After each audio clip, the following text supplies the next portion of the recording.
नमस्कार, आप देख रहे हैं जनता के विचार। खबर शाहजहांपुर से। राजपाल यादव पहुंचे अपनी जन्मभूमि शाहजहांपुर कुंडरा। बता दें कि शाहजहांपुर फिल्म अभिनेता राजपाल यादव चेक बाउंस मामले में तिहाड़ जेल से रिहा होने के बाद अपने जन्मस्थान शाहजहांपुर के कुंडरा पहुंचे। उनके पहुंचते ही स्थानीय लोगों और समर्थकों में उत्साह का माहौल देखने को मिला। बताया जा रहा है कि अदालत से राहत मिलने के बाद राजपाल यादव सीधे अपने गृह जनपद पहुंचे, जहां परिजनों और चाहने वालों ने उनका गर्मजोशी से स्वागत किया। इस दौरान उन्होंने मीडिया से संक्षिप्त बातचीत में न्यायपालिका पर भरोसा जताया और कहा कि उन्हें कानून पर पूरा विश्वास है। राजपाल यादव ने कहा कि कठिन समय में परिवार और प्रशंसकों का साथ उन्हें हिम्मत देता है। उन्होंने अपने फैंस का आभार व्यक्त करते हुए कहा कि वह आगे अपने काम पर ध्यान देंगे और दर्शकों का मनोरंजन करते रहेंगे। स्थानीय लोगों का कहना है कि राजपाल यादव हमेशा अपनी मिट्टी से जुड़े रहे और समय समय पर शाहजहांपुर आते रहे हैं। उनके आगमन से क्षेत्र में चर्चा का माहौल बना हुआ है।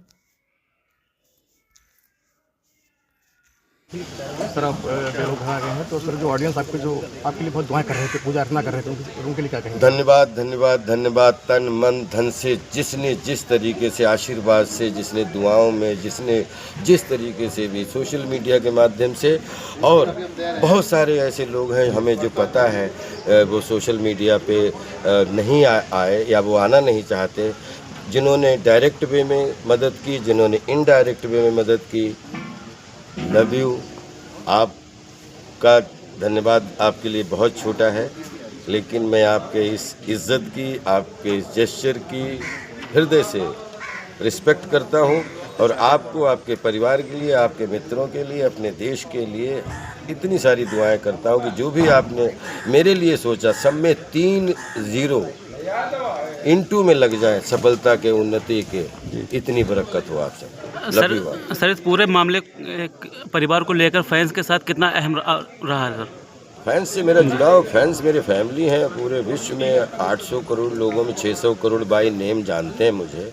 मैं भारतीय सिनेमा का एक जिम्मेदार अभिनेता हूँ, जिसको कॉमेडी करना भी आता है, जिसको सीरियस रोल करने भी आते हैं, जिसको अपूर्वा भी करनी आती है, तो जिसको जंगल भी करना आता है, चुप के भी करना आता है, तो मैं, मेरी पत्नी और वो भी करना आता है। मुझे बहुत अच्छा लगता है। मैं कला एक विज्ञान है, मैं विज्ञान का विद्यार्थी हूँ, और मेरे लिए आटा दाल चावल तो हमेशा खेती बाड़ी रहा है। जिस गांव में आप खड़े हैं उसी गांव की इस हर मेड़ से मेरा एक बार नहीं हजारों बार का बचपन का नाता है सर। मुश्किल, लेकिन आर्ट को जीने के लिए मेरा जो भूख है मन से, वो मेरा आटा, वो मेरी आर्ट है, और वो मेरा पेशा नहीं है, वो मेरी पेशगी में मेरा पैशन है जी। और पैशन में काम आता है।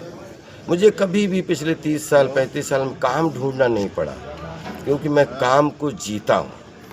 और जब तक मेरे तन में सांस है, इतना आशीर्वाद आप सबका साथ है कि सबके लिए 100%। अभी सिल्वर जुबली समाप्ति, गोल्डन जुबली में धमाल तो देखो, अभी पैदा होने की प्रैक्टिस कर रहा हूँ। सर एक सवाल।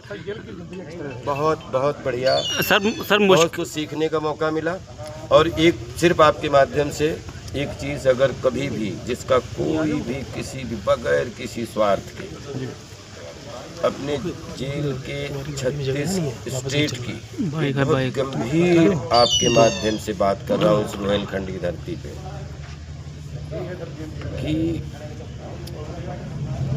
दिल्ली तिहाड़ जेल मेरे लिए एक इस तरीके का चिंतन शिविर रहा, जिसमें मेरी ये भावना है कि जब सब कुछ अपग्रेड हो रहा है तो हमारी जेलें भी अपग्रेड होनी चाहिए। और उसमें बोलते हैं कि पूरी जेल में, जैसे अब हमारे तिहाड़ NCR में 20,000 कैदी हैं, 16 जेलों में। मुझे एग्जिट नहीं थी।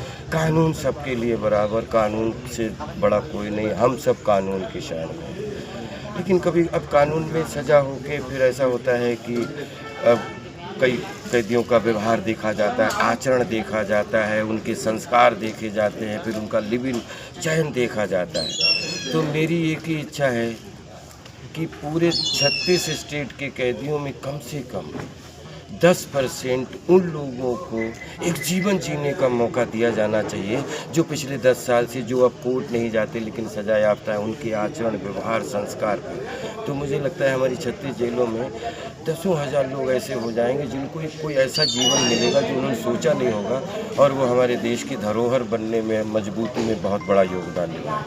तो मैं ये नहीं कहता हूँ कि किसको निकाला जाए किसको नहीं, वो तो वहाँ प्रशासन, और अब जैसे मैं बहन रेखा गुप्ता जी से, मैंने दिल्ली मुख्यमंत्री जी हैं या मतलब केंद्र से, हमें नहीं मालूम उससे संबंधित कैसे, लेकिन हमें पता है कि अगर नीचे के 10% लोग थोड़ा थोड़ा जिनके आचरण व्यवहार संस्कारों को सबको देखे कि नहीं यार, इससे एक बार गलती हो गई, या इससे ये हो गया था, इससे गुस्से में हो गया था, इससे ऐसे हो गया था, ये पेशेवर नहीं है, तो उनको अगर निकाल के सरप्राइज़ करेंगे तो दसों हज़ार घरों को ऊर्जा मिलेगी।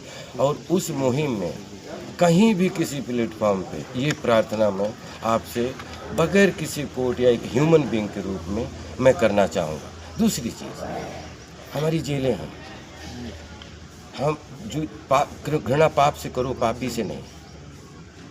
अगर हमारे एयरपोर्ट पे हर जगह आज इतना हम digital, there is whole world become small village, तो हर जगह अगर स्मोकिंग एरिया है कोने पे, एक ऐसी जगह पे जहाँ पे जब हर जगह रेलवे प्लेटफॉर्म से लेके प्रेयर, हम नहीं चाहते, हम स्मोकिंग को प्रमोट नहीं करना चाहते, लेकिन स्मोकिंग होती है, स्मोकिंग बिकती है पूरे देश में, पुड़िया मसाला से लेके सब कुछ बिकता है, बीड़ी बंडल बिकते हैं, सिगरेटें बिकती हैं। जब बिकती हैं तो उसका धंधा भी चलता है, उसका व्यापार भी चलता है। तो जो लोग, मैं भी स्मोकिंग का शिकार हूँ, मैंने हमेशा बहुत बार छोड़ने की कोशिश की, मैं कभी झूठ नहीं बोलता। मेरी एक ही प्रार्थना है, तो जेलों में भी एक ऐसा एरिया ताकि कतई जेल गंदी ना हो, लेकिन एक स्मोकिंग धूम्रपान एरिया ज़रूर होना चाहिए, ताकि उन लोगों को, जो लोग ये धूम्रपान करते हैं, वो किसी दूसरी बीमारी का शिकार ना हो जाए। कम से कम धूम्रपान उनको जो है, धूम्रपान सेहत के लिए हानिकारक है, मेरी भावना को समझ लें। लेकिन हम कितने भी प्रवचन दे लें, अगर हम पीते हैं तो कहाँ जाएं? छोड़ेंगे, कोशिश करेंगे। तो उस सुधार गृह में हर वार्ड में एक धूम्रपान या 2 धूम्रपान एरिया ज़रूर होने चाहिए, जिसमें उनकी वजह से बहुत सारे बीमारियां और बहुत सारे वो चीज़ें हैं जो अनैतिक हैं, वो बच जाएंगी। Thank you sir.